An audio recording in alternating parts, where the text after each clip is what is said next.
কোনো income proof ছাড়া কিভাবে পার্সোনাল লোন পেতে পারি এবং সেটা কিভাবে অ্যাপ্লাই করতে হয় এই বিষয়ে জানতে আমার এই ভিডিওটা সম্পূর্ণ দেখতে থাকুন। নমস্কার বন্ধুরা, আমি Kunal. Welcome to my channel people's life. বন্ধুরা, বর্তমান সময়ে পার্সোনাল লোন পাওয়াটা খুব একটা সহজ ব্যাপার নয়, যেখানে বিশেষ করে লকডাউনের পর থেকে সমস্ত ব্যাংক তাদের পার্সোনাল লোনের এলিজিবিলিটি ক্রাইটেরিয়া অনেক বাড়িয়ে দিয়েছে। তো এই পার্সোনাল লোনের এলিজিবিলিটি ক্রাইটেরিয়া বলতে কি বোঝায়, চলুন সেটা জেনে নেওয়া যায়। পার্সোনাল লোনের এলিজিবিলিটি ক্রাইটেরিয়ার মধ্যে সব থেকে প্রথমে পড়ে আপনাকে স্যালারিড হতে হবে। স্যালারিড হওয়া মানে এই নয় যে আপনি যে কোনো জায়গায় স্যালারি বা জব করছেন মানেই আপনি পার্সোনাল লোন পেয়ে যাবেন। তারও অনেক কিছু ক্রাইটেরিয়া থাকছে।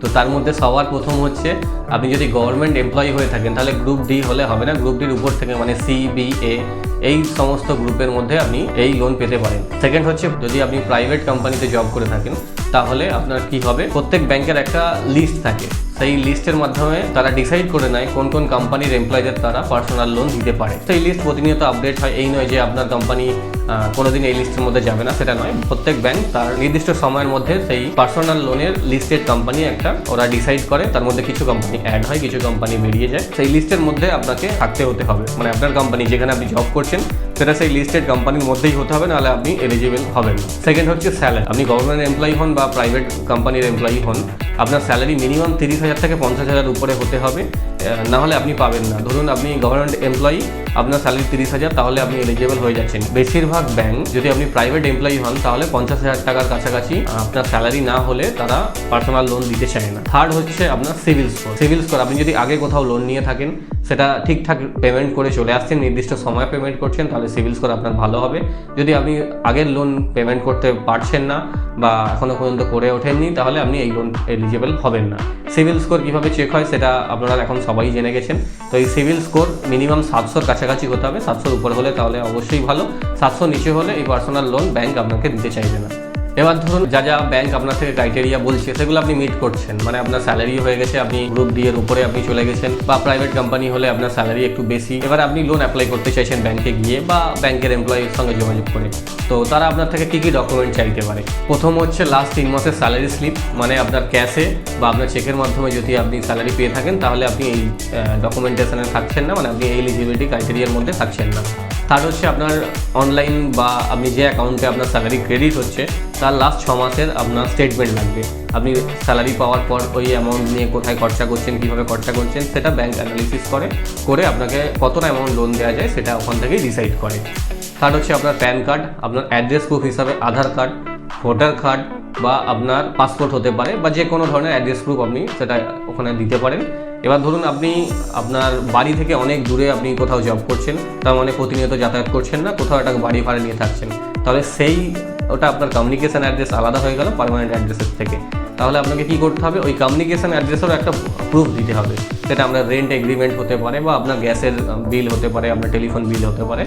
তার মাধ্যমে আপনি ওখান থেকে আপনি প্রমাণ করতে পারবেন যে আমি এখানে এখন এটা কমিউনিকেশন অ্যাড্রেস এবং পার্মানেন্ট অ্যাড্রেস আমার বাকি যা ডকুমেন্টে দেওয়া আছে।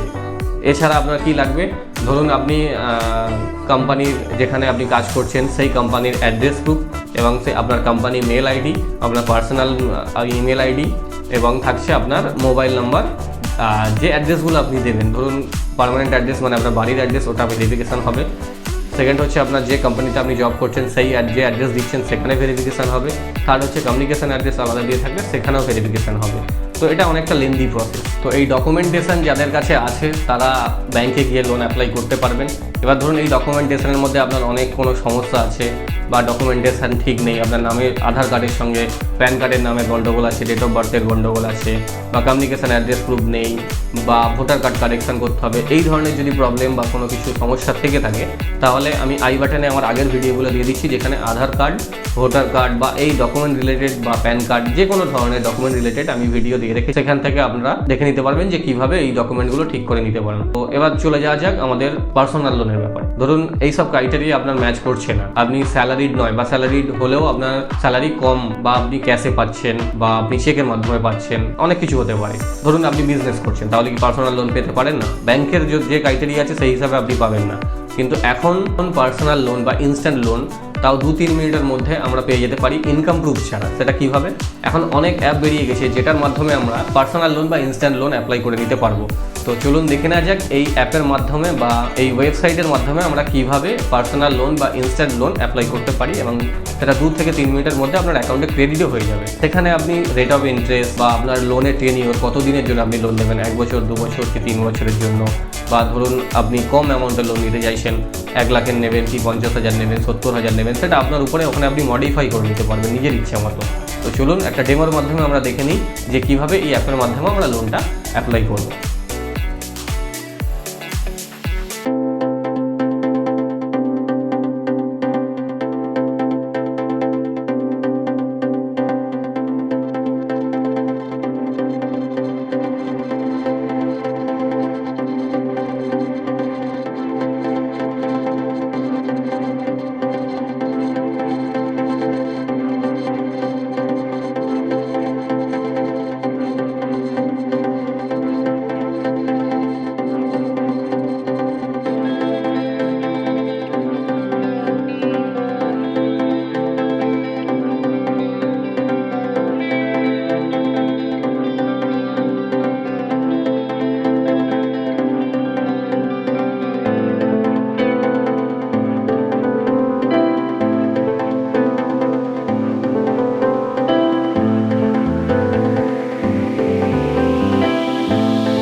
বন্ধুরা এই ডেমোর মাধ্যমে আমরা দেখে নিলাম যে এই অ্যাপের মাধ্যমে কিভাবে আমরা লোন অ্যাপ্লাই করতে পারবো, সেটা সঙ্গে সঙ্গে আমাদের অ্যাকাউন্টে ক্রেডিটও হয়ে যাবে, বা একটু সময় লাগতে পারে। যদি অ্যামাউন্ট আপনি বেশি লোন অ্যাপ্লাই করছেন তাহলে একটু সময় বেশি লাগতে পারে নর্মাল ভেরিফিকেশন বা সিভিল চেকের জন্য। প্রায় সমস্ত এই ধরনের যে অ্যাপগুলো আছে সেগুলোর নাম আপনারা গুগলে সার্চ করলে পেয়ে যাবেন কী কী ধরনের অ্যাপ বা কোন অ্যাপ থেকে আমরা এই পার্সোনাল লোন বা ইনস্ট্যান্ট লোন অ্যাপ্লাই করতে পারবো। আর প্রায় সমস্ত অ্যাপেরই প্রসেস এক। তো এই একটা ডেমোর মাধ্যমে আমরা বুঝে যাবেন যে কীভাবে কোথায় কী কী ইনপুট করতে হয়, কোথায় মোবাইল নাম্বার, কোথায় ইমেল আইডি, কোথায় এগুলো সব দিতে হয়, আপনারা নর্মালি দিয়ে দিতে পারবেন। এই অ্যাপের মাধ্যমে লোন নিয়ে নিলাম, যতটা ভালো ততটা খারাপও দিক আছে। তো ভালো দিকটা যখন এতক্ষণ আমি বললাম, খারাপ দিকটাও বলে নেওয়া উচিত। খারাপ দিকের মধ্যে এই লোনগুলো অ্যাপ্লাই করে নিলেন, এখানে আপনার টেনিওরটা খুবই কমের দিকে হয়। অল্প অ্যামাউন্ট হলে 3 মাস, 6 মাস, 9 মাস হয়ে থাকে। একটু মিডিয়াম অ্যামাউন্ট হলে 1 বছর বা 2 বছর, বা যদি বেশি অ্যামাউন্ট নেন খুব বেশি হলে 3-4 বছর, এর বেশি ওরা দেয় না। মানে আপনার এখানে ইএমআই অ্যামাউন্টটা একটু বেশি থাকবে। সেকেন্ড হচ্ছে আপনার রেট অফ ইন্টারেস্ট। এই অনলাইন অ্যাপের মাধ্যমে আপনি যে লোনটা নিচ্ছেন তার রেট অফ ইন্টারেস্ট নর্মালি ব্যাংকের থেকে অনেকটাই বেশি হাই। তো সেটা অ্যাপ টু অ্যাপ ভ্যারি করে, আপনি অ্যাপ্লাই করার সময় দেখে নিতে পারবেন। থার্ড হচ্ছে প্রসেসিং ফি। লোন অ্যাপ্লাই করার সঙ্গে সঙ্গেই আপনার থেকে একটা প্রসেসিং ফি ওখানে চার্জ করে নেওয়া হয়, যেটা নর্মাল ব্যাংকের থেকে অনেকটাই বেশি। তো এই প্রসেসিং ফিটা আপনাকে দেখে নিতে হবে। আপনি লোন অ্যাপ্লাই করছেন, প্রসেসিং ফি আপনার জন্য ঠিকঠাক নয়। আমি আপনাদের সাজেস্ট করব যে যার খুব দরকার বা এমার্জেন্সি পারপাস হিসাবে এই লোন আপনারা নিতে পারেন। যদি মনে হয় যে না আপনার কাছে সব কিছু প্রপার ডকুমেন্ট আছে, আপনার কাছে সময়ও আছে লোন অ্যাপ্লাই করার জন্য, তাহলে অবশ্যই ব্যাংকে বা ব্যাংকের কোনো এমপ্লয়ির সঙ্গে যোগাযোগ করে আপনি লোন অ্যাপ্লাই করুন। সেখানে আপনার রেট অফ ইন্টারেস্ট অনেক কম হবে এবং আপনার টেনিওরটাও খুব ভালো পাবেন ঠিকঠাক মতো, যেটা আপনার মনে হবে যে হ্যাঁ আমি দিতে পারবো। কোনো একটা সময় আপনার মনে হচ্ছে বা আপনি দিতে পারছেন না, তাহলে আপনার সিভিলও খারাপ হবে, ব্যাংকের সঙ্গে সম্পর্কও খারাপ হবে, পরবর্তীকালে লোন পাবেন না। সময় থাকে, এমার্জেন্সি না হয়, তাহলে আপনি ব্যাংকের মাধ্যমেই করুন। আর যদি খুব কম মানে এমার্জেন্সি পারপাসে বা আপনার ডকুমেন্টেশনে প্রবলেম আছে, আপনি পাচ্ছেন না, তাহলে এই অ্যাপের মাধ্যমে আপনি অ্যাপ্লাই করুন। আমার এই ভিডিও যদি আপনাদের ভালো লেগে থাকে বা এই ভিডিওর মাধ্যমে কারো যদি কোনো উপকারে লেগে থাকি, তাহলে আমার চ্যানেলে অবশ্যই লাইক করবেন এই ভিডিও, এবং আমার চ্যানেল সাবস্ক্রাইব করবেন, যাতে এই ধরনের আরও ভিডিও আপনারা খুব সহজেই পেয়ে যান। এবং অবশ্যই বেল আইকনটা অন করে রাখবেন, যাতে আমার পরবর্তী ভিডিও আপনাদের কাছে সঙ্গে সঙ্গে চলে আসে। ততক্ষণের জন্য সুস্থ থাকুন, ভালো থাকুন, নমস্কার।